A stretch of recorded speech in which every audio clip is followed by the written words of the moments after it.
welcome to all. Bienvenue à tous.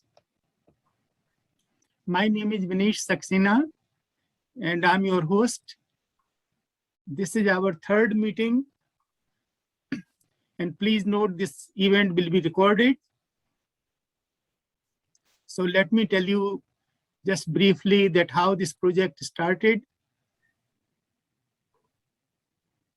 I have been interested in the spirituality and humanity for a long time.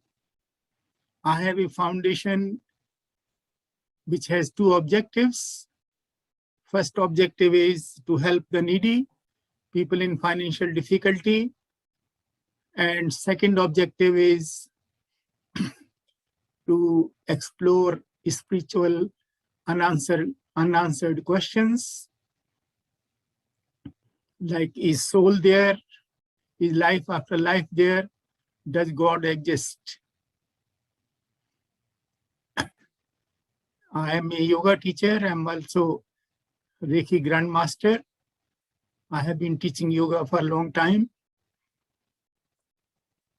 Before it was in the gym, and now it is on the Zoom. If somebody wants to join, it is on Saturday, 8 to 9:30. So when I look around, I see many religions. There are many spiritual practices like meditation or rituals, prayer, yoga, all kinds of things people are doing.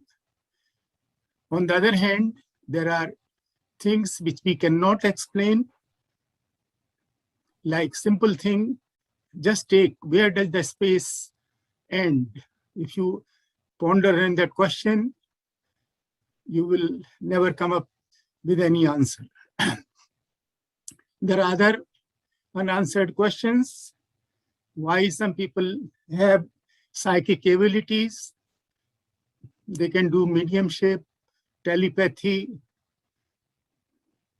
all kinds of other psychic abilities, and most of the people don't. Same thing, some people go through near-death experiences. Majority of them, they don't. Some people are extremely rich. Some people are on the street. So there are many questions like this. So when I ponder over these questions, it seems to me that there is a greater reality. And this universe gives the flashes. We see some flashes here, some flashes there, but we don't know the whole story. Just consider an analogy, like if you went to see a movie, and if you saw few scenes from here, there, and there, you have no idea what is going on in the whole picture. Same thing it looks to me to the universe. So when we contemplate and ponder over these questions, I come to the conclusion that our objective is and should be to raise consciousness. Now, this raising consciousness is a very lifelong process, and there are many ways to raise the consciousness. And I will just share a screen here. And you can go to my website.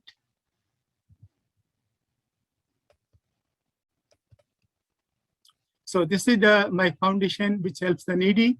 This is spiritual questions.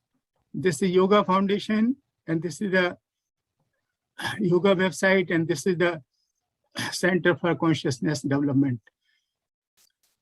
So this is why, looking at all these things, as I said, that there is a greater reality, and this reality we can call universal consciousness or God or whatever you want to call.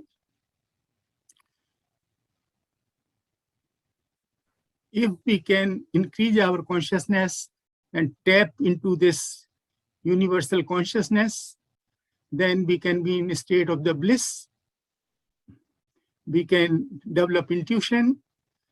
Also, we can heal ourselves. So this is how I started this Center for Consciousness Development, and its mission is assisting people of all faiths, beliefs, backgrounds, all diverse spectrum, to improve the understanding of the universe, increase our awareness of the internal and external, and develop consciousness. Now, as I was saying, that there are many ways to increase the consciousness. And if we look at, I will not go into detail, you can go on the website. Please go on the website and look. We can do mindful activities. We can engage in the other activities which will improve the awareness and consciousness. There are many things there. And we can have experiences, out-of-body experience, lucid dreaming, and all kinds of things. We can also look at some practices which will raise consciousness indirectly. Also, we can do the reverse engineering, the effect of increasing the consciousness. If we concentrate on those things, it will also increase the consciousness. Now, I'm not going to go in details here, but please go on the website, and if you have any comments, I will like to hear them. Now, without further delay, I will introduce Suzanne Campbell. She is a former school psychologist and a trained counselor. She has more than 30 years experience, and she became interested in the nutrition and its impact on performance and achievement while working with the children. As a consultant, she has provided training in the stress management based on the nutrition and exercise. And she is very passionate to help people to achieve their goal. So she will tell us today the relationship in the mindful eating, how we can do mindful eating, how we can raise the consciousness, and how we can become aware of our body. As they say, you become what you eat. So being healthy and good physical shape is a prerequisite for the raising consciousness. So now, without delay, I will pass it to Madame Suzanne Campbell-Fournel. So let us give her a hand. Good, Madame Campbell. Thank you. Thank you. Thank you very much. There we go.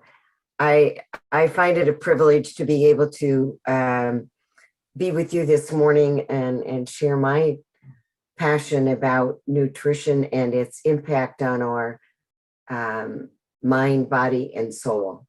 And when I was a little kid in school, we talked about health, and all they talked about was your body, what you eat, what's good for the body. And so today I hope we can share and go on a little journey where we become more aware of how the food that we take in has a major influence on our journey towards higher consciousness.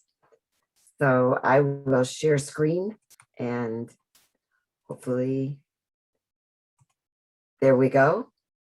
Can everyone see that? That's, everyone can see this? Yes, Okay. we're seeing it. Okay, Yes. thank you. Good. Yes. Yes. All right. Yes.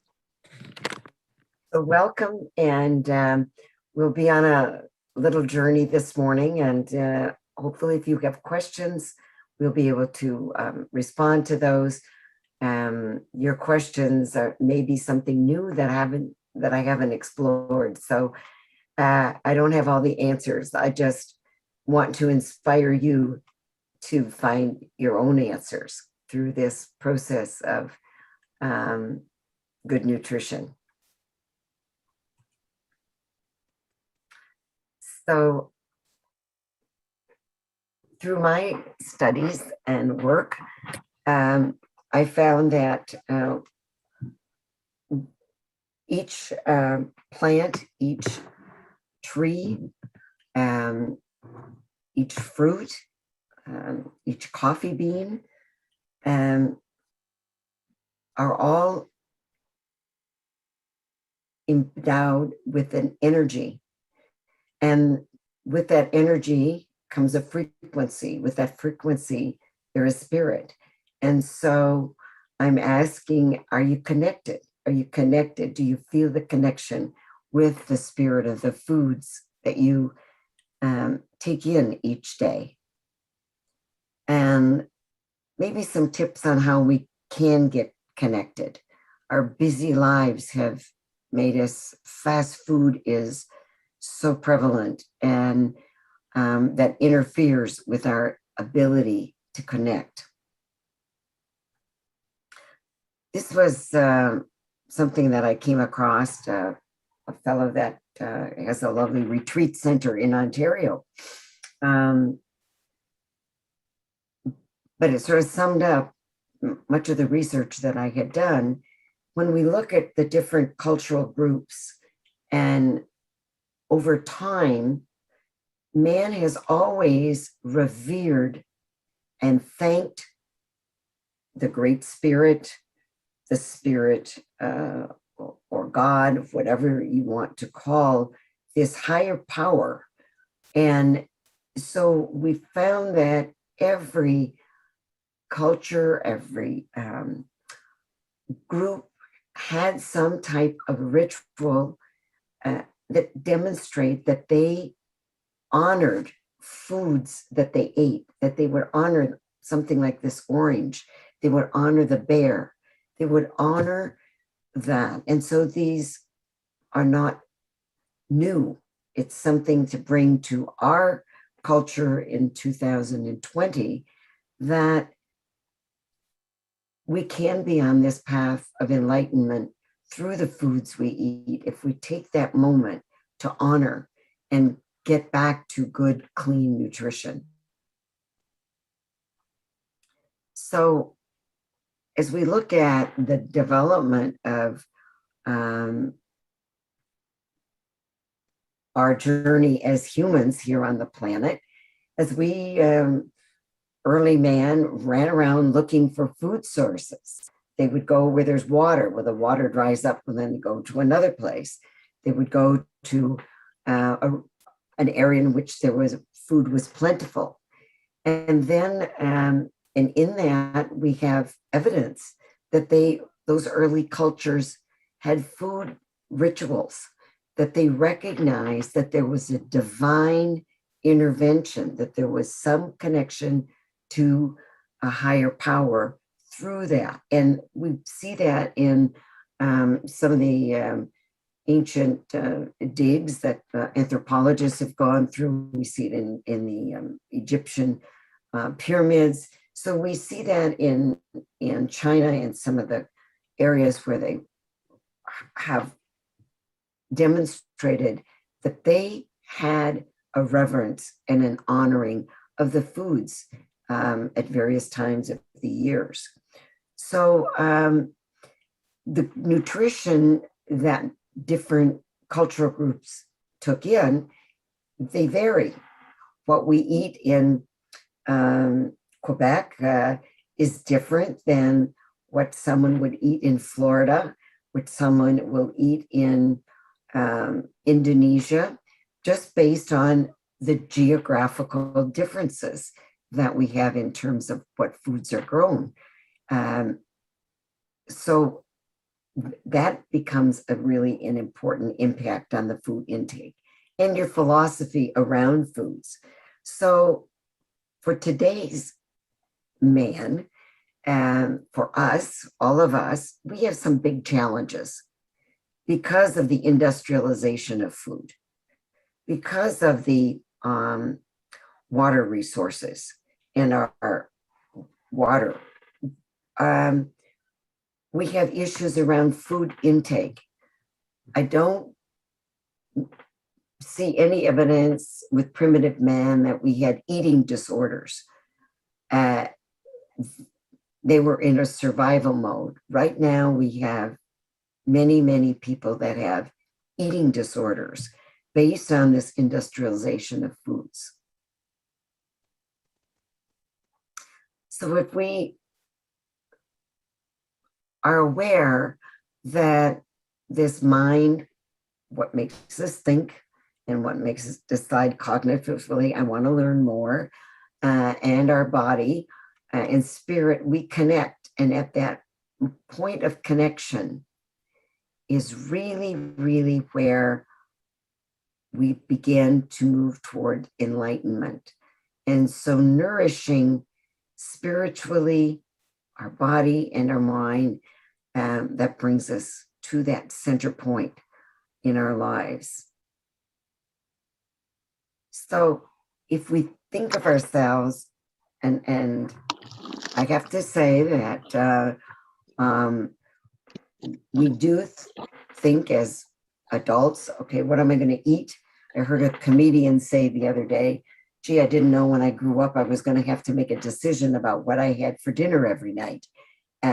Because as a kid, it just appeared. Mom and dad, food was there. If we were growing up in our culture, much different in some others that, as Vinesh mentioned, are deprived and don't have those.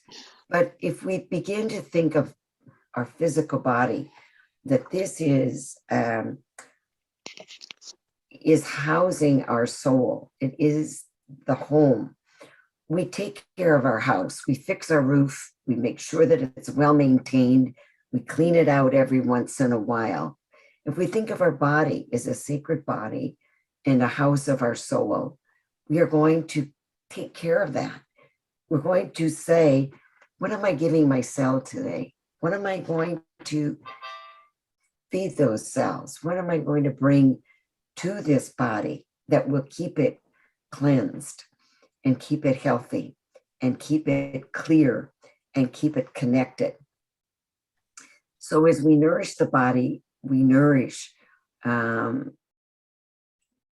us to move toward higher consciousness. Some of those industrial foods are filled with elements that really, really become roadblocks on our way towards higher consciousness. So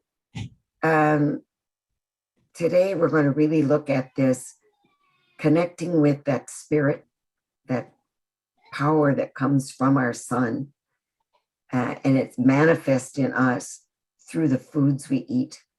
We know that we need sun. Our vitamin D is the way in which our bodies can then transform the elements to create that. So connecting with that spirit. Sun is our life source, and we may have back in elementary school learned a little bit of this basic photosynthesis, like how does the sun and the earth, those earth minerals, translate into a plant. It is amazing. It's an amazing transformation based on basic photosynthesis. And I remember taking my biology class at university and saying, wow, no matter how we place the plants, they struggled. We would deprive them of the sun and they would struggle and seek the minutest little opening where there was sunlight coming in into our experimental boxes. So it's a powerful, powerful energy and desire for plants to be able to reach out to that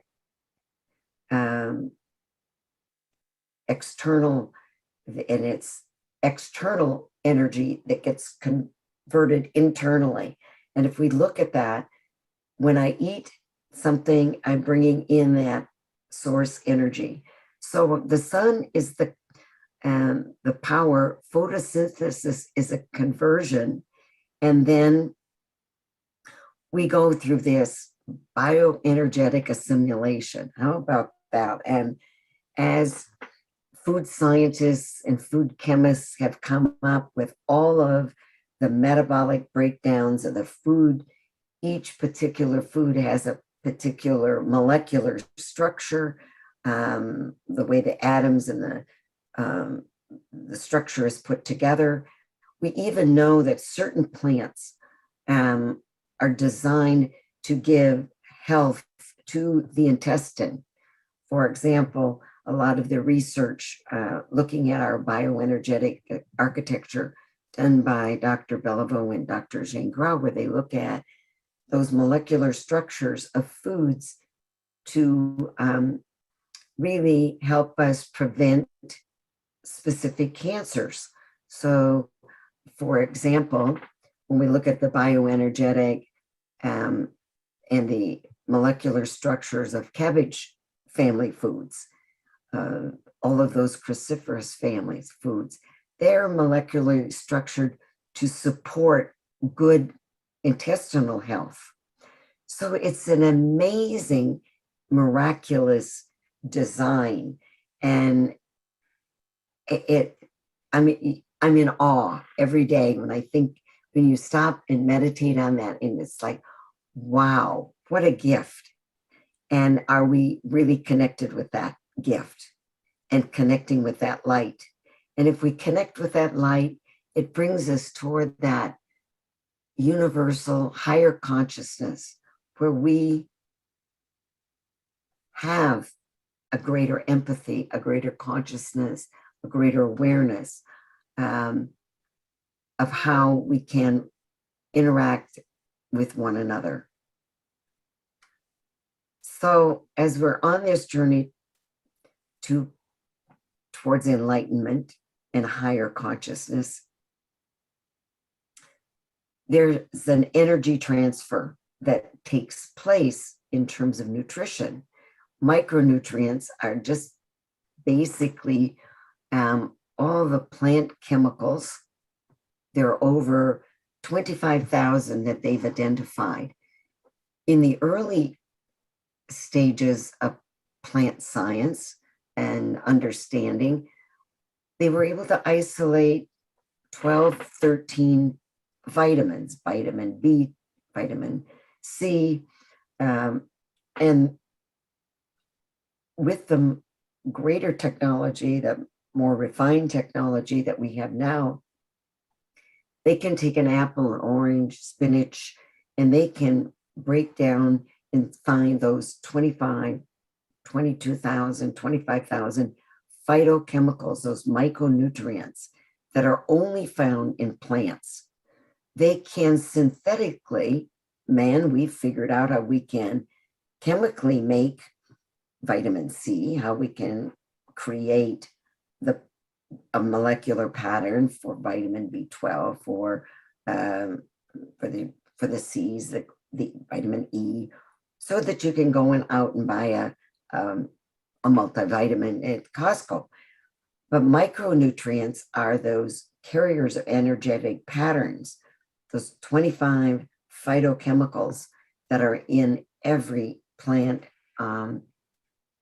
here on the earth. The other thing that's really a part of this divine plan is those micronutrients, as we take them in and eat them, they're naturally attracted to specific cell groups. As I said, those molecular patterns of the cabbage family foods that are attracted to and support the intestinal health. There are others that are attracted to and support hormonal health or lung health or stomach health or the bladder or the liver. So each micronutrient has a divine design and carries with it a vibration that will really match what you need energetically. So as we look at the spirit of food, to really connect with that, it's mindfulness, mindful that we're eating and what we're taking in has a role to play in my healing, in my health, in my awareness, in my journey toward higher consciousness. That I think as children, we don't always appreciate food that comes to us. I grew up on a farm, so I appreciated the work that it took to grow tomatoes, to grow the melons, to grow raspberries. I knew that it took a lot of work, and that moment of appreciation before connecting with the food that we take in is really, really important. And connecting, knowing that that comes to us through the love of a greater spirit of the universe. So I thought this was a great saying that Gabriel Cousins, and I have a book that I will recommend to you. I can put it in the chat maybe afterwards, but it's a great book on spiritual nutrition, energy. And he's saying that when we nourish ourselves with fresh, raw foods or as clean foods as possible, we have a great diet for maintaining health and well-being and activating spirit. So as we move toward the non-industrialized food to a cleaner, more direct connection with food, that will help us achieve that. And I wanted to show a few images that I think are just really interesting and quite this Carolyn photography that was developed, and they were able to find the energy fields, auras.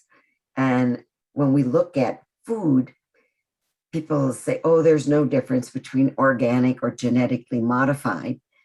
And look at the power of the energy of this organic mushroom. Just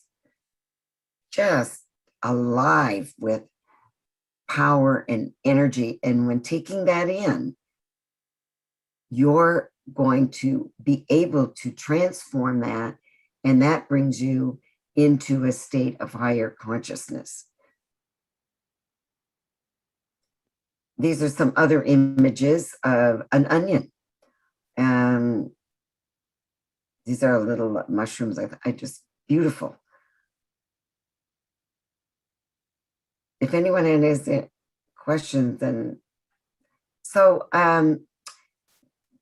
recognizing these powerful energy of the food, we can see that modern technology has allowed us to even photograph that energy. I just want to point out that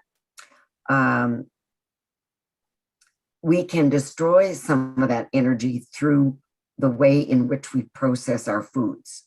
So the energy fields with raw food, we know that it retains almost 100% of the nutrient value at that moment.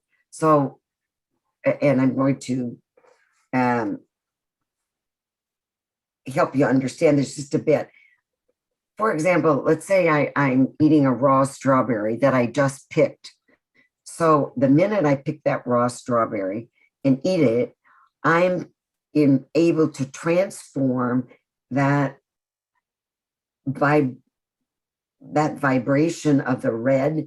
I'm able to transform the energy from those cells of the strawberry into my body.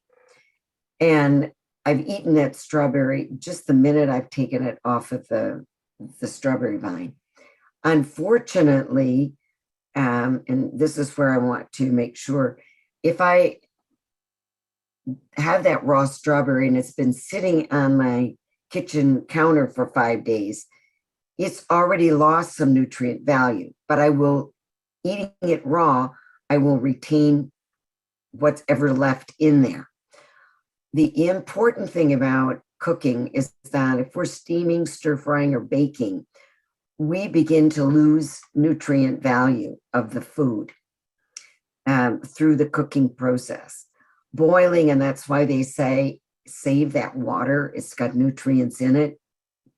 But the big one, and I think this has impacted eating patterns because it was a quick way for our industrialized foods to get heated up, and we're losing the nutrient value. There are some countries in the world where microwaves were not allowed, not because of some fear of radiation, but because it destroys the nutrient value of foods. And we did some experiments with kids at school with water, and you put water in a microwave, it changes the water, and you let that water cool down, and you put it in you water your plants with it. Your plants don't survive. But if you take water from the tap, your plants will survive. So you can try that little experiment yourself. If you have a microwave, I hope you don't. But here's a look at energy fields with cooked organic corn as compared to raw. See the power of the energy of raw corn. Now, I do eat my corn cooked, I'll have to say that. But just to show you the power of the raw tomato, for example, compared to the cooked tomato. This is steamed broccoli compared to microwave. Microwave will keep the color, but you can see the vibration and the frequency has been impacted. So when we're looking at all aspects of how do I truly nurture the house of the soul? How do I nurture my mind, body, soul, so I can become more mindful, become connected, and reach out? We really are looking at a global approach to nutrition, looking at what is it that I'm going to eat, what is going to help my mind, my body, and my soul. And if we honor the food and we have a relationship that is positive with food, that will help bring us toward higher consciousness. And one of the things that's really interesting when we look at a research that was done where students were given a plate of food to eat, and this was a control group, and 20 of the students were told that they had to wait a minute before starting to eat the food. And the other group was told it was told nothing. They got the food and they ate it immediately. They found that those that had to stop a minute before consuming the food placed in front of them, their saliva glands, they were creating more saliva. They had a better digestion, so therefore better assimilation of the foods. Then they reversed the group a week later. So those that ate immediately now had to wait. The same phenomena they realized took place. So that even that moment of blessing the food, of any ritual before the food, there is almost a scientific a little experiment that shows if you take a moment, and what those students thought about, they weren't told to pray or meditate, but who knows, but perhaps they did have an awareness of they were going to enter into almost a sacred journey. We forget that when we begin to eat, it is not just filling our food and making our tongues happy, but that we're entering into a sacred process that was inspired by the divine.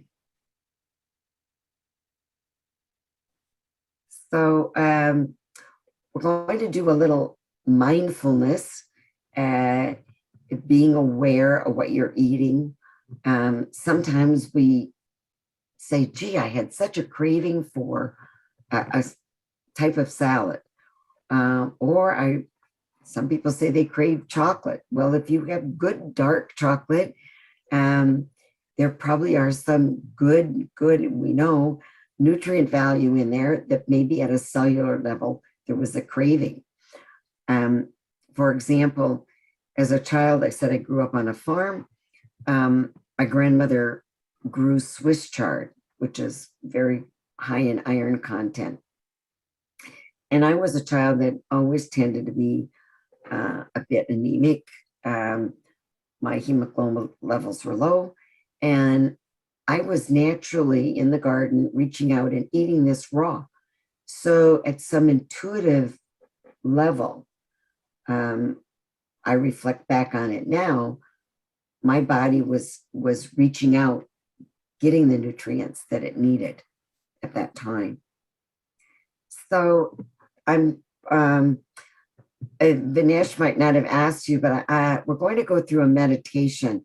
And if you could go and get an orange or an apple or a lemon or some fruit, and I will take you through a meditation in the next couple of minutes. So I'll give you a couple of minutes to go get a fruit, an apple. I want you to connect to this energy that you see through that photo.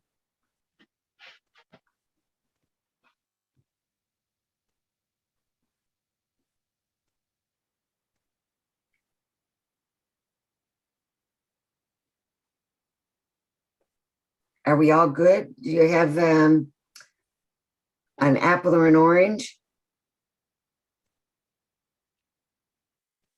Good, good. Everyone's ready? Yes. Okay. So we're going to go through this meditation, and I would like you to just close your eyes. As you hold this lemon or orange or apple in your hands, I want you to just feel its energy, feel its power and its heaviness of its potential to bring you health, to bring you openness in spirit.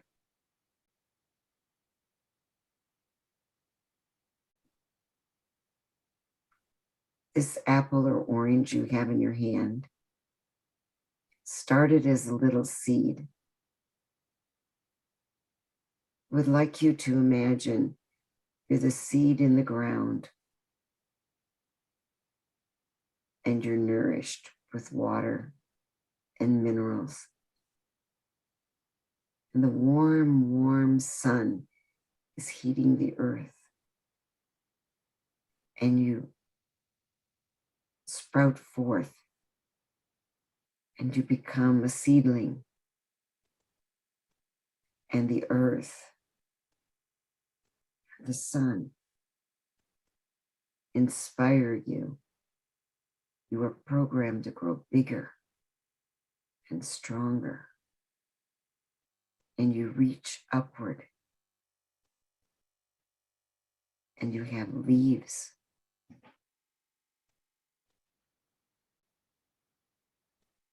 and that warm sun and the gentle rain coming down on the leaves, and you grow and you grow and you grow. You're coming out of the earth and you become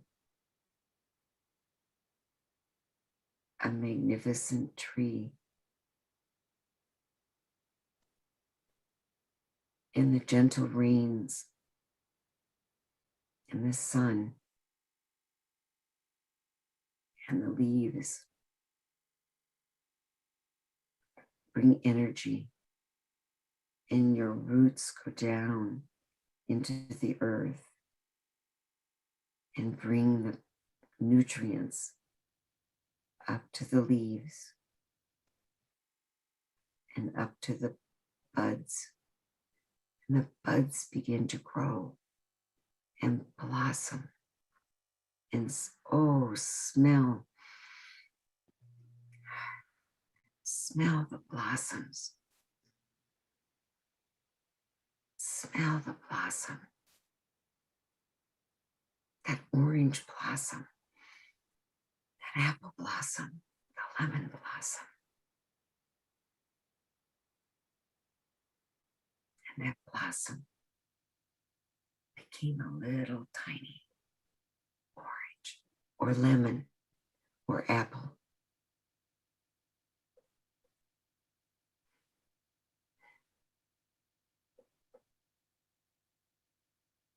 And the sun transformed and brought the energy and the vibration into this apple, into this orange.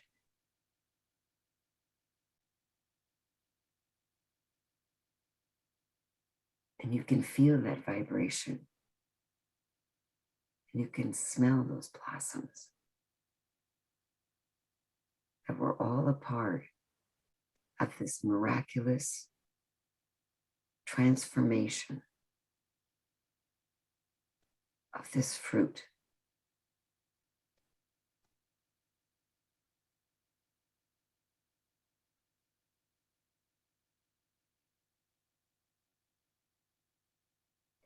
Feeling the vibration,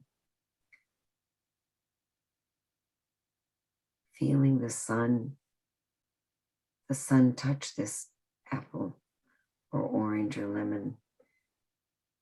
It brought forth to what it is that you are holding in your hand.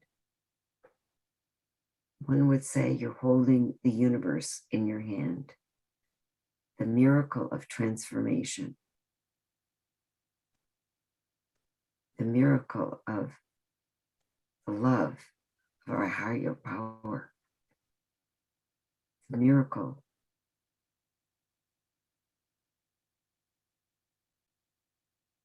that will nourish your cells. And so, as we meditate on the food in our hand and feel that energy,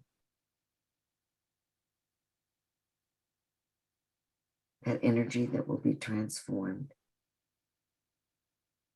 we take this moment to say thank you.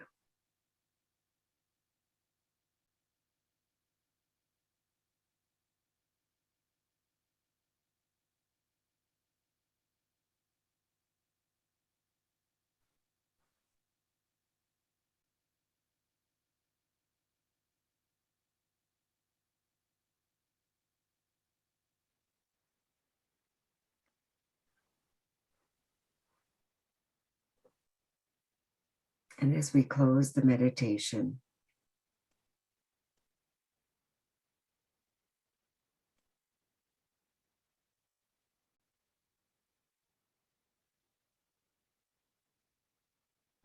take the time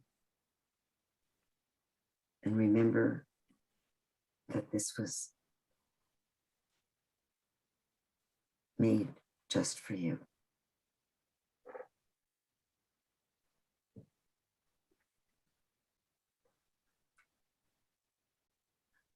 Okay. Are we all back?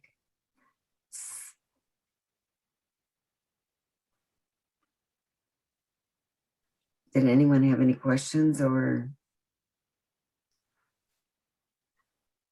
comments? Yeah, one question. Yes. I live in Quebec, Canada, and I come originally from northern Quebec, which is pretty cold and freezing. So if you want to eat a lemon in February, you're going to get a lemon from someone's freezer that's been there for 2 or 3 months. If you're going to get an orange, it's going to come from Florida to northern Quebec. So where I live, you are not going outside and picking fruit and vegetables in the middle of February here. So the idea of eating fruit and vegetables only in season, that means you're not going to live in Quebec. Oh, well, there are those that, and I'm not talking about seasonal eating, but there are those microbiotic diets are only eating with foods within 100-mile radius of where you live. That was, and you're very right, that orange that I get in February, it has traveled and transported. And what I like to meditate on then, it's garland, is that correct? Yeah, yes, my name is Garland. I like to think about all the spirit of the people that brought this to me. The person that picked this orange, the truck driver, the person that put it in a carton, the truck driver that drove the truck, the people at the grocery store that put it on the shelf. And if you think about their loving energy, and it might not have been loving energy, but I like to think about it, that they participated in bringing something to me. Its value from when it was originally picked is less, for sure. But there's still value in there. It's diminished over time, but there's still nutritional value. And on top of that, it's been touched by human hands. And I think a part of the Nash's mission is to let us know that the gestures that someone has, if the person that picked this orange was, I have a slide of someone picking oranges and they're happy energy. They're happy picking their oranges. And that energy, that happiness goes in at a molecular level into this. It's bringing joy and happiness to that whole circle of process of foods. So looking at it from that perspective, yeah. Is it possible to negate, example, I speak excellent Spanish, I speak fluent Spanish, and I communicate with some of the Spanish-speaking people in Florida, California, whatever. And a lot of the people who pick these fruits, I'm thinking, speak these fruits are Spanish-speaking labor who are not all that happy when they're picking these fruits, right? So they're working really, really long hours. They're getting very small pay. Their bosses are insulting them. Now they're picking these oranges in a very, very bad mood. And then that's put into a freezer for a month and sent to me. Right. So how do I negate? I could call the guy. I think you send blessings to the people that pick this. You send positive blessings forward to the people that brought this to you. Okay. And I think that's being very mindful. They touched it. Maybe they touched it with sadness. Maybe they touched it with happiness. We don't know, but we bless them for having touched it because that's how it got into my hands. So that's, this isn't a perfect world. And so we work towards that. I don't know how we're doing for time. I don't have, how are we doing? We have we should have questions here. How are we time-wise? Okay, Vanessa? we will have another 5 minutes of questions. Okay. Any other questions? Yes, I Yes. have. Oh, Oh, sorry. Go ahead, Linda. Linda, go Okay. ahead. thank you, Jocelyn. I have a question concerning the meat. What energy is in the meat? Well, it's plant energy, of course, is direct from the sun, right? So meat that you eat, animal, they've had to eat plants. So it's a transformed, it's very, very, you're 3 or 4 or 5 steps away from the actual energetic exchange from the sun. With a plant, it's direct. Whereas eating a chicken, the chicken ate a plant and maybe ate the grains of a plant, so or the grasses, if our chickens used to run around in the grass. So it's vibration of that, of the food from animal is totally different than the vibration from plants, because the animal has ingested the plant and converted it to a protein that which you are going to consume as an consume. So it's further away. The vibrational pattern is much separated from the direct vibrational frequency that you get from a plant that's coming directly from the sun. Yeah. And with the industrial, all the suffering that they are feeling, the animals, what kind of vibration do we eat when we eat? Very negative, very, very negative. Of course. Yeah. Okay. Yeah. So that could procure sickness. Definitely. Okay. I have another question. You're talking about micro-owned. Is it, are you talking about cooking food, or when we heat food, the time that it takes to destroy the nutrients? Is it important, the time, or we lose a lot of nutrients just heating the food? Yeah. Either way, whether it's cooked or whether it's heated, the minute it goes in, the heating of it changes that molecular structure. So the nutrients have a different structural pattern at that point. Okay. Yes, Thank you so much. It's very interesting. Thank you a lot, Madame Suzanne. Oh, you're welcome. Jasmine, you have a question? Yes, we've been trying to, not trying, we did a world diet for about 2 weeks. The idea was to do it for 1 month. And what diet? World diet, the wow. Quick. Yes, okay, got it. Thank There's you. so many diets out there. There's the Reynolds diet, the keto diet, the raw diet. Yes, and that's we realized that. There's a WHRA. It's an acronym for something. I came across that one because I try to keep up with the research. And I thought, oh my goodness, yeah. So you try to. That's tough to do a raw diet. That's. Yeah. Yes, and the idea was to go for a month, and I think 10 days we went back to normal food. But however, we can confirm that it's definitely there is positive changes. Now, it's what there is so many diets as you just mentioned.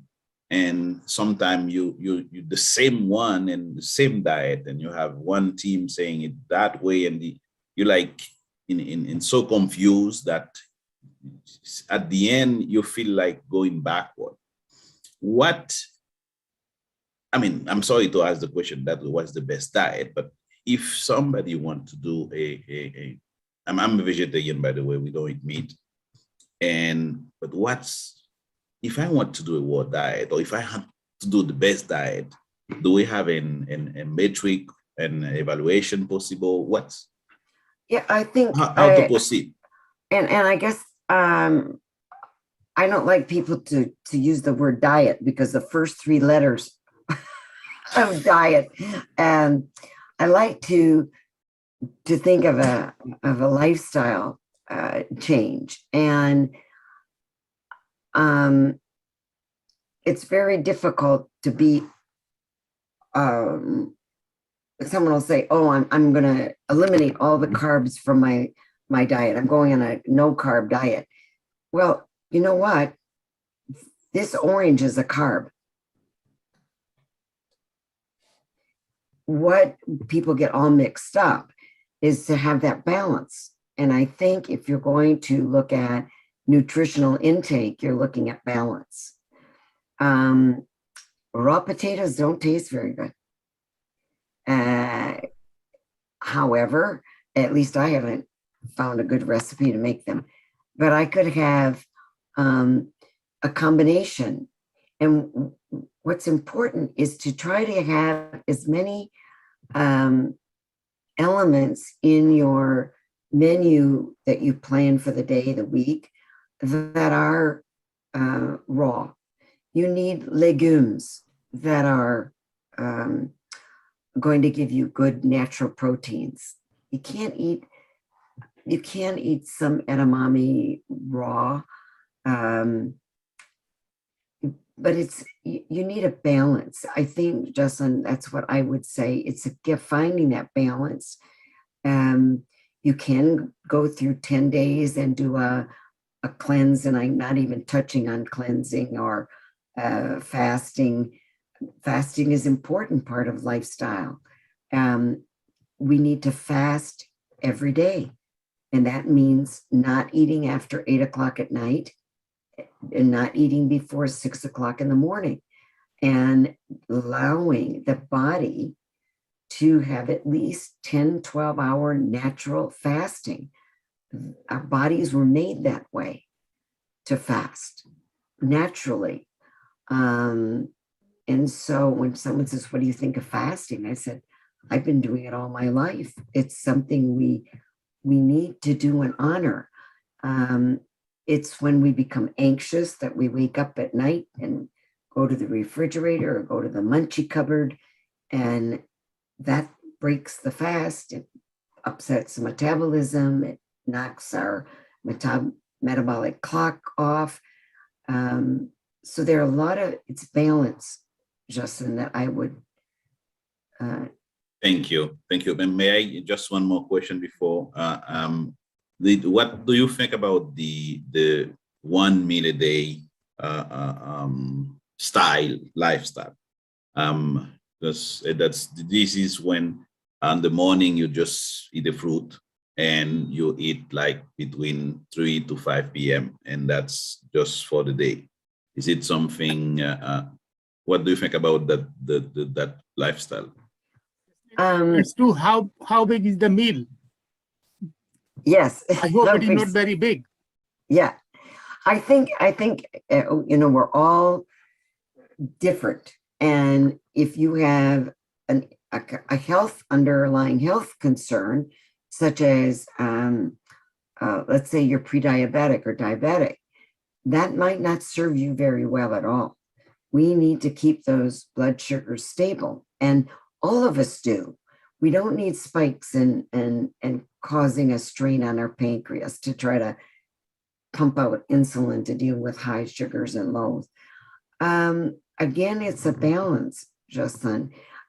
I think the important thing is that the larger meal that one would eat should be midday and not the meal that you have before you go to bed. We tend to, in North American, European culture, eat a big meal at night, and that's not healthy. If you're eating your larger meal midday, that has an easier impact on our metabolic clock. Yeah. But we're all different, and we all need to honor that. And you need to ask those questions, Justin, which is very good. That's great. Thank you. Okay, one more question before the Yeah, break. one question for psychological adaptation with the rest of society. So say right now I'm living in the city of Montreal, and I follow the diet you're talking about.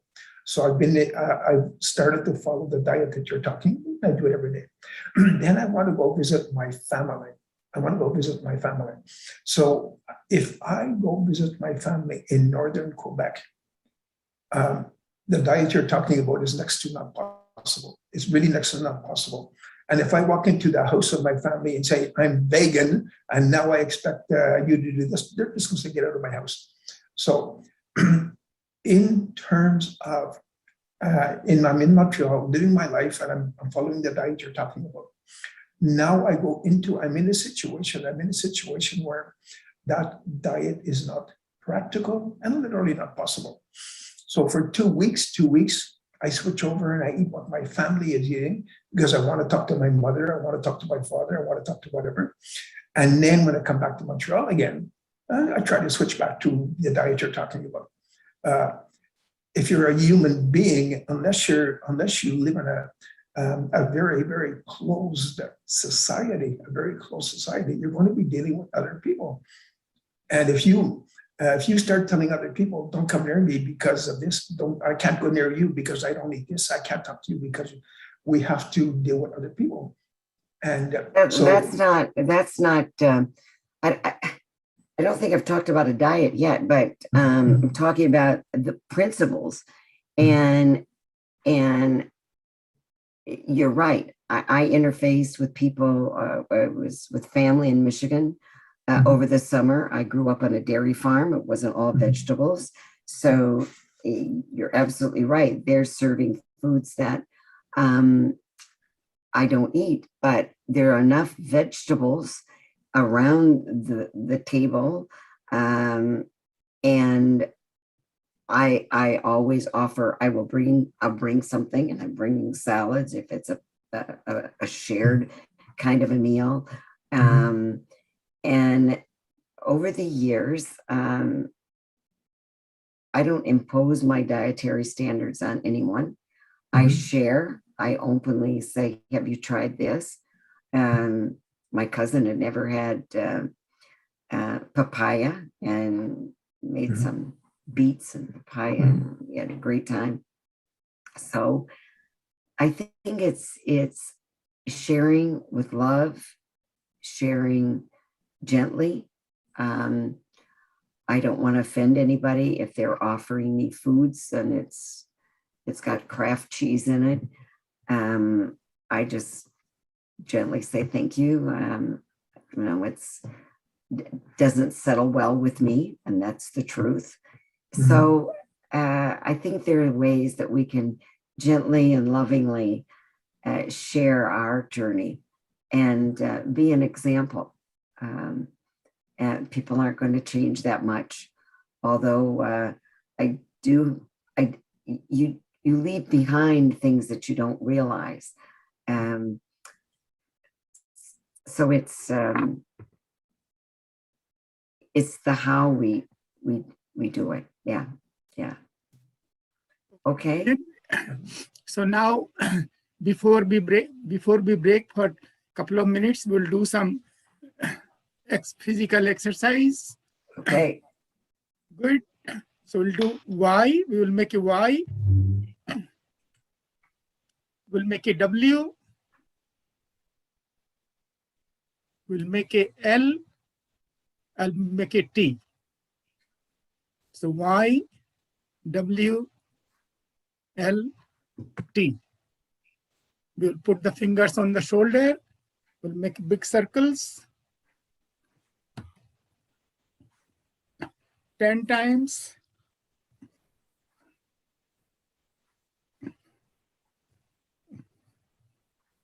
We'll change the direction.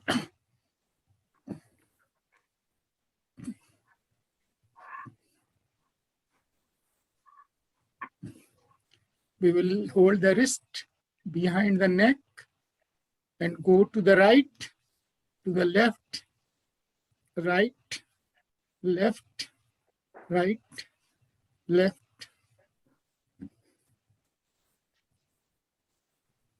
Good.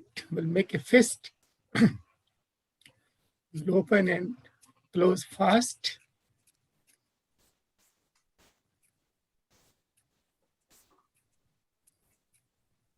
We'll make a thumb, put the thumb inside. Same thing.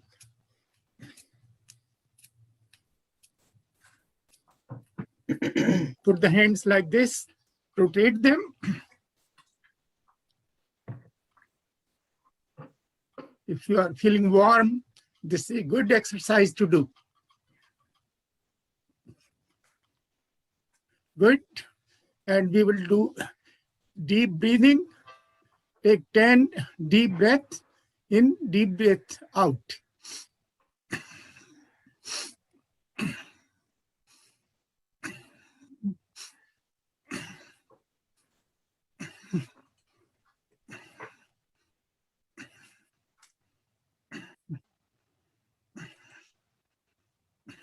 Good. So we can take 5 minutes break. And we would like to thank Susan for her presentation. But please come back in 5 minutes or even less than that. Okay. Good. Good.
We are all back.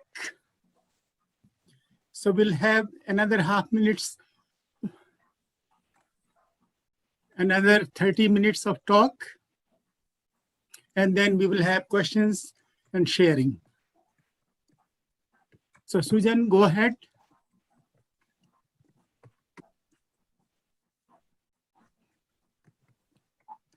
Susan Campbell. Hello.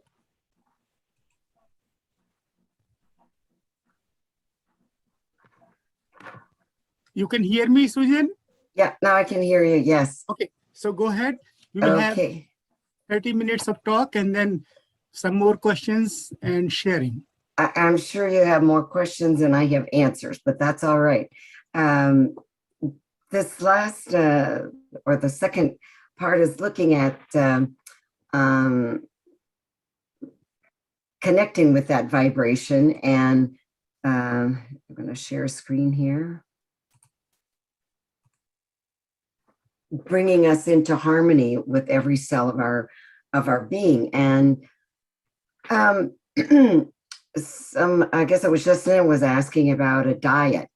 And I don't like to think of diets. I like to think of a lifestyle, of a mindset, of being mindful of how you're eating, especially if you are seeking and looking towards developing a higher consciousness. So thinking of embracing as many raw foods in your diet as possible that are directly, I don't know if anyone's ever gone to a garden and eaten a tomato right off the vine, how delicious that is. But that's one way of bringing your body in line with those molecular structures that are going to serve you very, very well.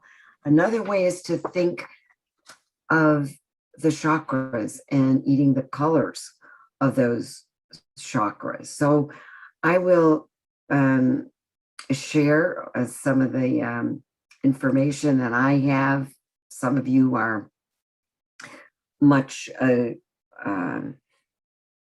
more in tune than I am, and I look forward to your comments.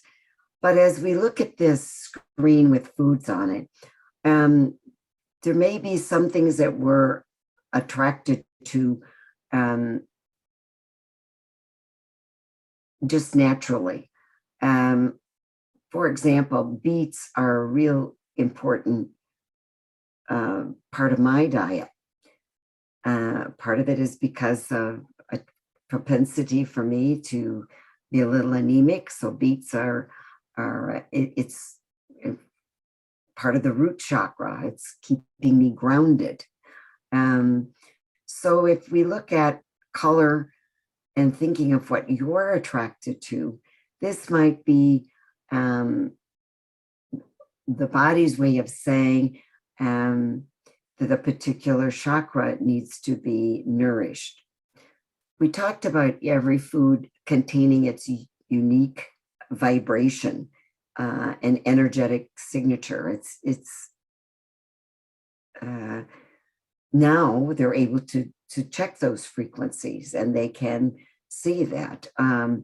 They've even a research that was done with trees, where they put electronic devices on the trees, and they could feel the trees' vibration and how they appear to be sending the vibration from one tree to another, as if that were the way they could communicate.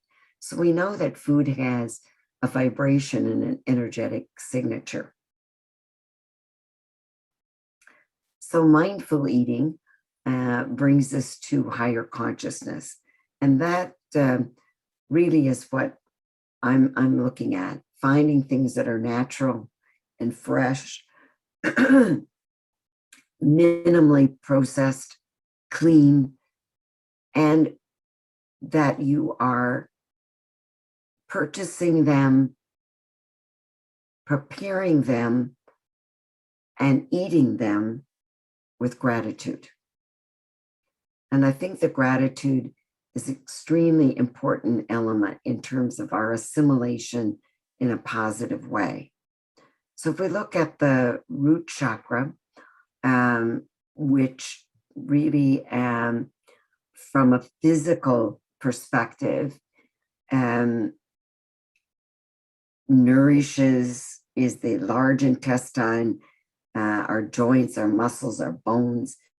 It's our rootedness. And if people are feeling, I'd say to any of my clients, if you're moving, if you're physically moving from your house to an apartment or to a condo, I would suggest that you eat some red foods, such as beets and cherries and black beans and dark mushrooms and cinnamon, to help you get rooted in your new place that you're moving to, because that whole moving process it can be difficult for people.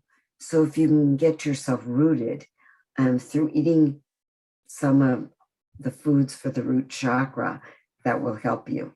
So any of the red foods, you can see can you see the image okay, of the heart? So your kidney beans, any of those. If we're looking at the sacral chakra, that area that is in between the solar plexus and the sacral is orange. And is it interesting that red and yellow make orange? So that's why I always say in between the solar plexus and the root, we find orange. And that, the bladder, the kidneys, the reproductive areas. And again, seeking out foods that are of orange color, of that orange vibration. That color will nourish the cells of those particular systems that may need nourishing. And it's keeping it in balance all the time. You don't just say, oh, I had a bladder issue, I'll just eat a lot of orange. That's good, but I'm really want to encourage you to eat some of each chakra every day to keep yourself in balance. So orange, carrots, turmeric, that's a great spice. And the solar plexus, we're looking at the stomach, the gallbladder, your spleen, the liver. Eating a lot of yellow squash, corn, yellow peppers. And peppers, what I like to point out, green is a raw pepper, and the yellow, orange, and red peppers have to do with stage of ripeness. And what they've done is they've genetically modified a lot of these peppers so that they turn red quicker than if you just waited for the green pepper on the vine to turn red naturally. So red pepper, yellow pepper, orange peppers, those are all great sources for dealing with the solar plexus, the sacral and the root chakra. Great foods to get that vibration that's necessary to nourish these systems. A heart chakra, our heart is green, and it's very interesting. I put a few out here: broccoli, kale, cabbage. Interesting, those are also good foods for the intestines, but they're good for the heart and the heart chakra. Celery, cucumbers, green apples, you can use that. It will help with that heart chakra. And that deals with that lymphatic system. When I say arms, I love it. Vinesh has us doing exercises that are going to help as we sit with this lymphatic system that we find that are under our arms. So the thymus, the heart chakra is looking toward greens. And I love this. I found this image, which is so beautiful, of a cabbage. I would call it a Chinese cabbage, but it's just, I love this image to show the heart. And there's a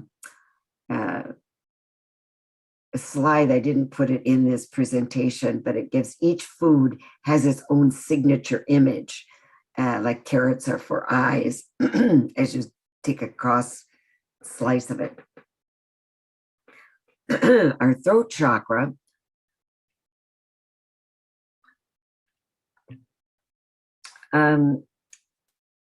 it's one that is nourished with a lot of blue, and every image I was looking for showed blueberries for nourishing the throat chakra. The throat chakra is also the chakra that the thyroid is up in this area of our bodies, the taste, the smell. So it's more than just the throat or the voice, but it does take in the senses of taste and smell, hearing, and your thyroid. And foods you're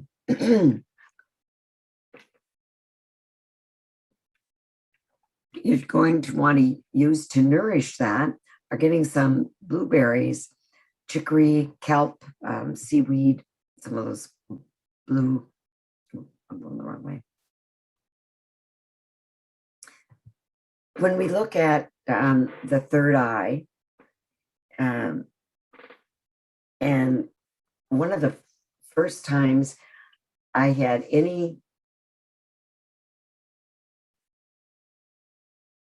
real sense of that connection, I was sitting with a bowl of purple grapes, and they had just been picked. I was in southern Ontario where they had some vineyards, and they were warm. And I was sitting alone and waiting for someone, and I was eating the purple grapes, and all of a sudden I could feel a throbbing sensation in my third eye, and it was almost as if this was going right to that area. I was in awe and in gratitude that I had been made aware that what I've researched and what I've found, that I was given a sign, an awareness that yes, this purple grapes that we'd just taken off the vine 5 minutes prior, and I was consuming and feeling this connection. It was very, very powerful moment in my life. And when we look at the foods that nourish that, like the eggplant and the purple cabbages and some of those blackberries, things that we don't often look towards in terms of helping us open up, and it affects our brain, our neurological systems, hormones. And when we think of the crown chakra, which is light, the first thing that comes through in a lot of the research is water. And from a neurological or a nutritional perspective, and even a dietary person will say the minute you begin to feel tired or lightheaded, drink water. Water is something that will help with the opening. It helps with making sure that your cells are balanced. Ginger is another wonderful food in terms of nurturing your chakra.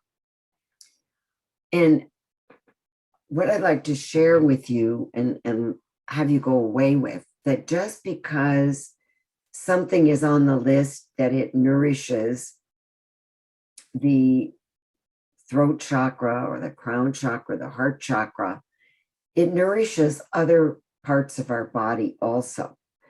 For example, ginger is on the list of foods that are good in terms of opening up and nourishing the crown chakra. But ginger is also good for the digestive process, the digestive system. And I'm not talking about powdered ginger, I'm talking about fresh ginger. Coconut is great in terms of, we found that coconut oils and coconut, dried coconut milk, fresh coconut milk, these are all good for not only the crown chakra, but for other areas of our body in terms of nourishment. So don't just see it as, well, ginger is good only for the crown chakra. It's good for many, many. And this is the chakra that connects all of our systems. It brings us to that higher light, brings us to that higher consciousness. So when we are looking at feeding the chakras, we're looking at feeding and giving the foods that we need to develop and continue on our journey toward higher consciousness and collective consciousness and awareness. When we look at foods that we take in, they're just some things, and I talked about it a bit when we looked at how cooking changes the energetic field of the various foods. We looked at the mushroom and the tomato and broccoli. But one of the things, and I think Garland mentioned, is that yes, this orange that or lemon or apple, that foods do lose their nutritional value after harvesting. It's just natural. It's a natural process. And it's understanding that we need to eat foods as close to harvesting as possible. And in our world, where the spinach I will get most of the winter, but not now, not this winter, not with my indoor growing system, but previous winters, it traveled from California or Mexico or Florida to get to me. So think that if you're getting fresh foods, don't buy 2 weeks worth at Costco. Get your fresh foods. My friend in Switzerland who goes to the market every day to get her food. She doesn't buy in large quantities like we tend to do here. So I wanted to share this with you just to let you know that so much of the new research is looking at how do we prevent foods from losing their value over time. And I think this whole pandemic has put us into a mindset of how do we get a safe food supply? How do we get a food supply that's not going to lose its nutritional value. And as I was saying, I was eating those grapes fresh off the vines, eating the tomatoes fresh off of a vine. It's amazing. And I love this little image of this child experiencing eating the tomatoes fresh off the vine. So it's very challenging for us to, in today's world,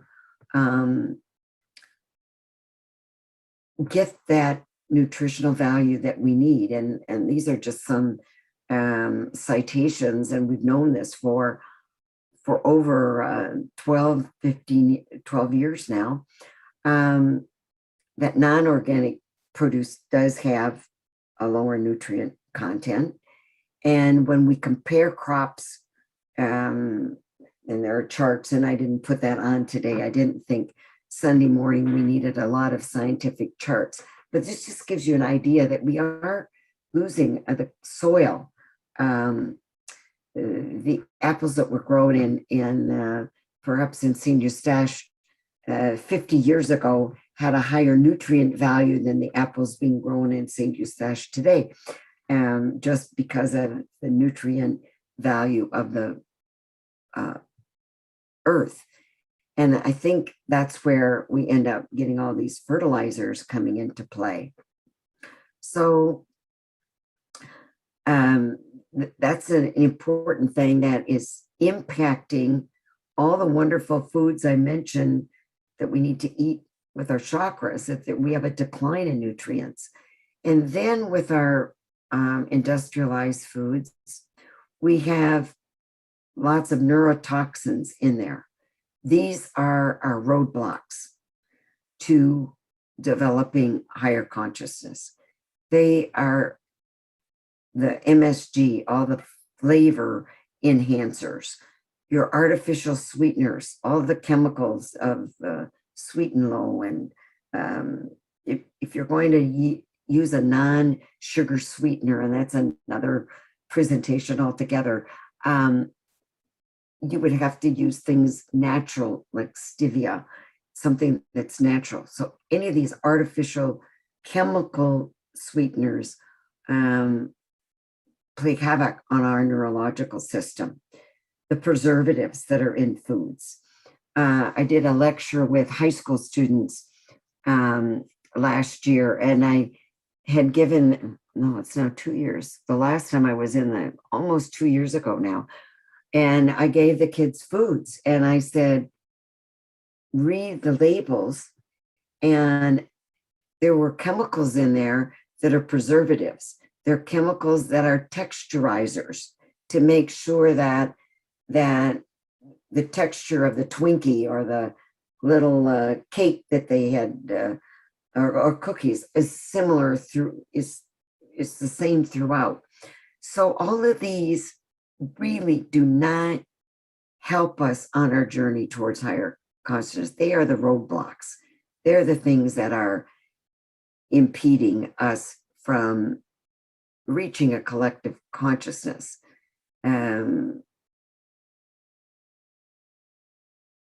So in wrapping up, and there's some things, these questions that I want you to ponder, to think about: how was the food grown? Who harvested the food? Under what conditions? How was it transported? Is there a big carbon footprint? How clean is this food? Meaning, is it been processed in, so I'm now getting a potato chip in a bag, rather than, if you want potato chips, take a potato, slice it thinly, place it on some parchment paper, bake it in your oven, and you have a potato chip, a roasted potato chip. You don't need something that's coming out of the bag necessarily. Have you read the label? If there are words on that label that you can't pronounce, more than likely you should not be eating it. That the words you can't pronounce are roadblocks to your being able to develop higher consciousness. Do you need this food? What cells do you want to take care of? You want to take care of your heart cell. You want to take care of your cells in your solar plexus. Do you want to take care of your cells in your root chakra? Do you need or crave this food? And I think there's a discernment. Sometimes we crave something. Are we craving it because it reminds you of home? I can smell that beef stew my grandmother made. So you're craving beef stew because it brings back a memory. Or are you craving a food such as, let's say, ginger or an orange, because your cells are saying they need some nourishment from these foods. So trying to discern why you're wanting something.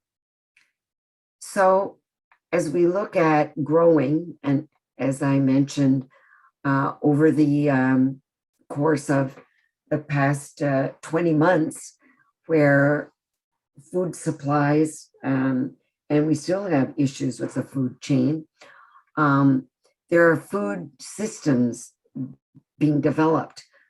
Some of these are hydroponics, some are aeroponics, and using land so that we can grow vertically. And one that I'm going to be using this winter is a vertical tower garden. Here in Quebec, I can grow my own spinach and snap peas throughout the winter, and lettuces and microgreens. So finding a sustainable food supply that's safe. So as you go through this process of connecting with the spirit of the food you eat, slow down. Go past the fast food. Reflect on your choices. I didn't touch a lot on the environment, but choose an environment that you're going to eat. I know we travel and we eat in our car. I try to, if I'm traveling between Montreal and my daughters in Collingwood, Ontario, I stop, I try to find a picnic place, and not go into that turmoil of the en route restaurants. There's the buzz and the energy, and try to find a place. And if you can't, bubble yourself so that you're taking in your food in an environment that you've created to nurture so that the food coming into your body and the vibration of that food is as clean and clear as it can be. Be happy with the choices that you make. I hear so many people that say, well, I'm on a no carb diet, and they're angry about it. Be happy that you made a choice to have a good carb, which is an orange, or maybe you've made a beautiful bread. Rejoice in your choices. Your choice is not a burden. It's a joy. And that will bring you to assimilating food at the cellular level that will give you a higher vibration. And then, of course, eating with gratitude. However you manifest your gratitude. And so the food choices we make become who we are, because we are what we eat, and we are what we absorb, and we become that energy. So the energy from the earth goes into our energy, and it's a cycle. And we want to be a positive part of that cycle. So thank you very much for inviting me to share my passion for helping others find the nutrition that suits them, that suits their goals, and leads them toward the path of higher consciousness. So if anybody wanted to contact me, that info was up there. Did you get that?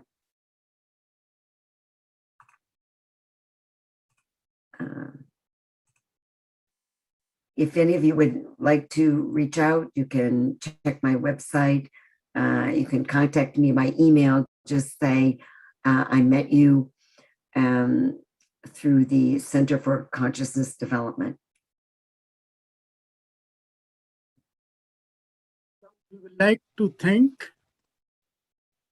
Susan Campbell for informative talk.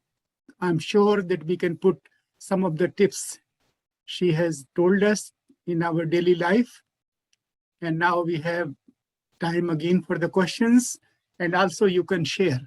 If you want to make a comment, you can also make a comment. Yes. Yeah. So please raise your hand. Yeah, Meera Trivedi. You are mute. Unmute yourself. Meera, unmute. You are on mute. Okay, I did. Okay. Yeah. I would like to ask, as canned food have a date for getting bad, do the cooked food have a time period too? Yes, and any and they talk about food safety. Of course, there's going to be time frames on that. I'm looking at nutrient density over time. That food sits wherever it is, whether it's cooked or raw. It loses its nutritional density, its nutritional value. So leftovers, we all have leftovers, I'm sure. Just aware that I try to bring in some fresh food with a leftover that's been kept in the refrigerator, so that I am getting as nutrient dense a meal as I can. Yeah. Okay, Mary Brune. Yeah, you haven't mentioned frozen food because we are living here in the winter 4 or 5 months where we can't get fresh stuff, or it is coming from far away. Can you freeze your own? Excellent. And does it lose any value in freezing? Thank you for sharing that. I when I work with my clients, I always talk about in the winter months, you're better off to have good frozen strawberries that you froze from Quebec. We have the best strawberries in the world. I think we do. I'm prejudiced. But I'm sure there are other parts. The strawberries really come from Italy originally. But if you could have gotten your own frozen strawberries, you're much healthier for you during the winter months than taking a fresh strawberry that's traveled from Mexico or California. Even if it's an organic strawberry, it has gone into a cold storage place. Then those cold storage transportation, they have to, for health safety, they have to fumigate, they have to put pesticides down, they have to keep rodents away. So there are all kinds of things that those foods go into an environment that by law has to have certain standards. So yes, you are absolutely, you do use some nutritional value, but I try to, when I freeze my strawberries, which I did back in July, I got my great big cases of strawberries and I froze them immediately. That one whole day was just devoted to freezing my strawberries because I wanted them to be frozen as quickly after they had been picked so that we could capture the nutrients. So Yeah. given a choice, say, between fresh spinach in the store and frozen spinach in the store, which is better? Well, You can't freeze your own. well, frozen. let's say, and that's a question, let me put it in context. We have a wonderful organization, and there are a lot of fresh spinach being grown in Quebec in greenhouses and that are organic. That is absolutely the best if you're comparing it to frozen. Right. Okay. But if you're taking an organic spinach that may have, or just a regular spinach that may have traveled 7 or 8, 1,000 kilometers to get here, you're better off perhaps with the frozen. But the frozen, you can't make a salad with it. You can't deal with it that way. Yeah. Right. Yeah.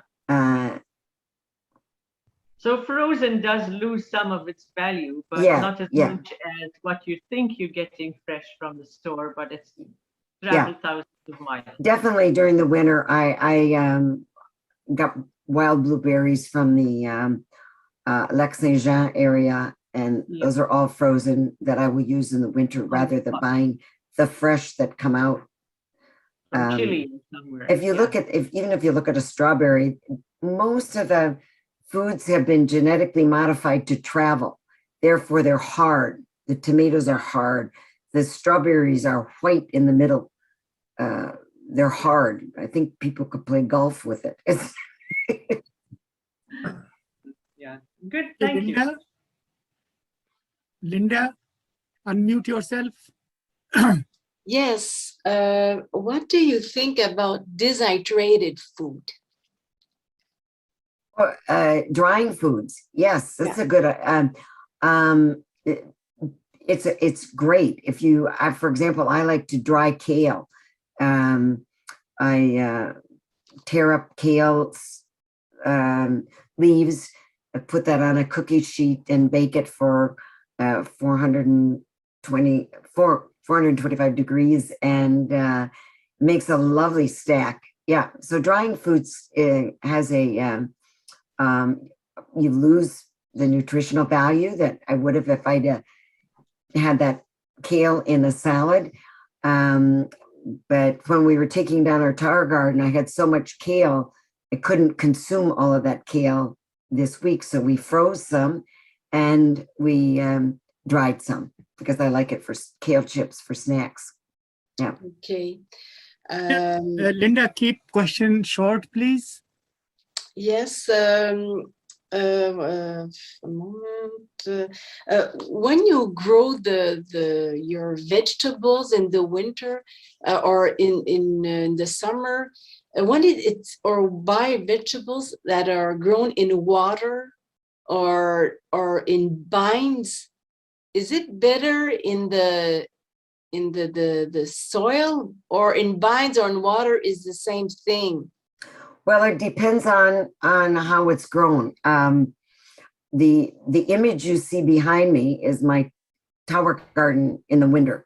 It's a picture of it. That particular tower garden was developed at a university where it was developed at Epcot Center, but they did research on the quality of the produce, comparing to the produce that's grown in the soil.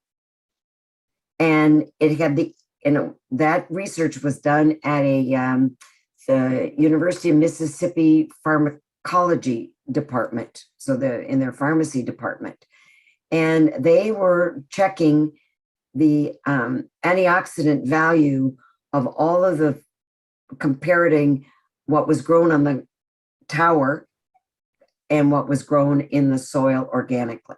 So there was no difference, and a higher value of the one in the tower garden. So depending on which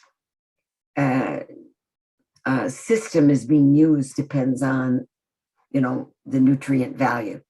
Do you have a system to suggest? Yes, but I'll talk. I can, if you want to know that. Vinesh, can you get me Linda's contact or put it in the chat? Okay, I'll talk offline. I'll talk about it. Yes, I would Peter, feel better that way. Peter, Okay. unmute yourself, Peter, yeah? Yes. Hello, Linda. Thank you for a wonderful presentation today. I just wanted to make a contributing comment, and that is that we don't always have control over how the food comes to us in these days. We don't have control how animals are treated, Yeah. and we don't have control how our food is sprayed. But those are all how it's handled. And if we accept that humanity right now is in a time of great flux and change and has its own challenges, that's why it's having trouble delivering things to us in a gracious manner. Now, having said that, one thing that we can be grateful and thankful for is that the natural life processes that are inherent in everything we eat, whether that animal has been abused or whether that piece of fruit, has been sprayed. The natural life impetus that wants to make it, as you pointed out, wants to make it grow, wants to make it flourish, wants to provide for us, that we can bring gratitude to. And if we bring gratitude to that essence, which cannot be changed by mankind, then everything that mankind does around that is just it becomes secondary, and it becomes something that we can put trust in that our evolution will change in time. Yeah, that's true. However, some of the things that we have put around food has a very negative impact on our physical body, for sure. And we've seen, that's another, the toxins that are there. We have to try to have as few as possible. And I would hope we can move back to the time when we don't have all those pesticides. And I remember my grandfather on the farm, we used to raise sweet corn, and there were worms would get in the sweet corn. And there was a salesman that came by, and I grew in a rural area, came by selling these pesticides that you were supposed to spray on your corn to keep it from getting these worms. And my grandfather, I can still see him, was very polite. He said, no, I don't want to have those chemicals on my corn. And if the neighbors want to have that's their business. He said, I'm sure I've eaten a few of those little earth corn worms in my life, and I'm okay. So that was I was a child, so that would have been early 50s. But he definitely made a stand, and maybe we need to help others, not want to use Roundup and things like that are not being kind.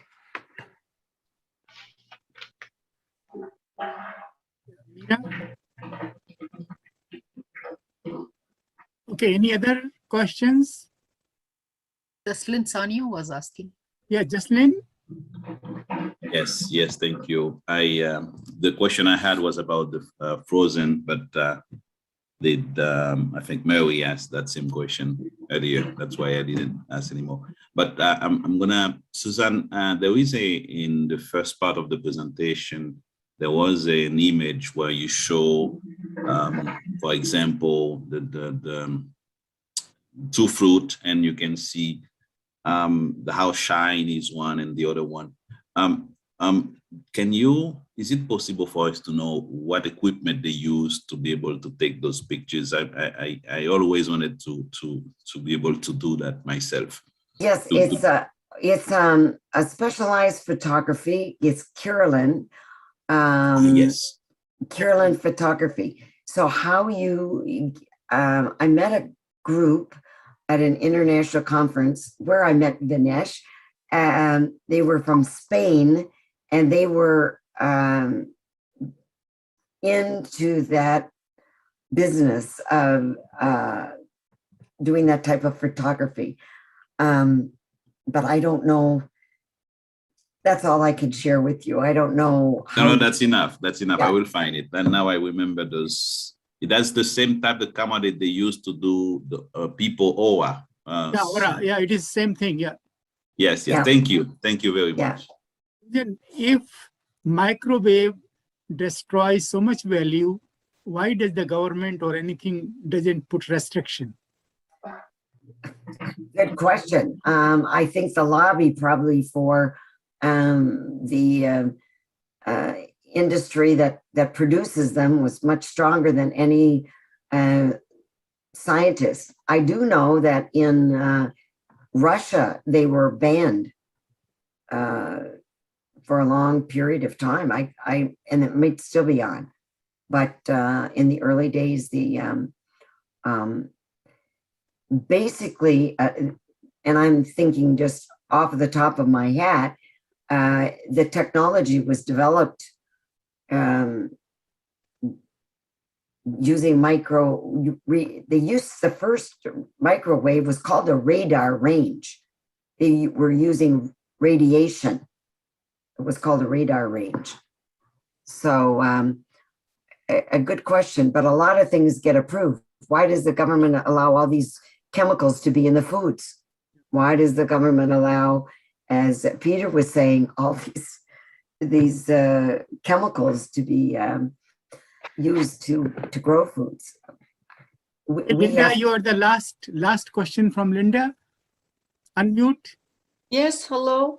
I was wondering, the water is very important, as you said, but all the chemicals and everything that they put in the water, what do you suggest before drinking the water? Well, if you're drinking tap water, as you might from any city that you're in, I would suggest, and what I do is I'm taking the tap water, I put it in a glass pitcher, and my glass pitcher is square. I don't have one with me close by, with a large opening. And that allows some of the chlorine to evaporate. So the chlorine goes away. At one time, I did have a filter, a water filter that I used. So my drinking water was filtered before. Does the Brita, does the jar? That does some help, yes. Yeah. Even when we put the cover on it? Well, it's designed to have the cover on it. Okay. I take the water and just let the chlorine naturally evaporate. Okay, thank you. You're welcome. I could just add that if you know those natural store like Avril, there's then one of those where they have some very good water filter. Yes, yeah. Can help. Yeah. Thank you, Justin. That's true. Yeah. We are approaching the time. Okay. So we would like to thank Susan for wonderful and informative talk. I'm sure she has given a lot of tips which we can put in our daily life. And we would also like to thank all the participants who joined us. And our next meeting will be in 4 weeks on raising consciousness. So thank you all.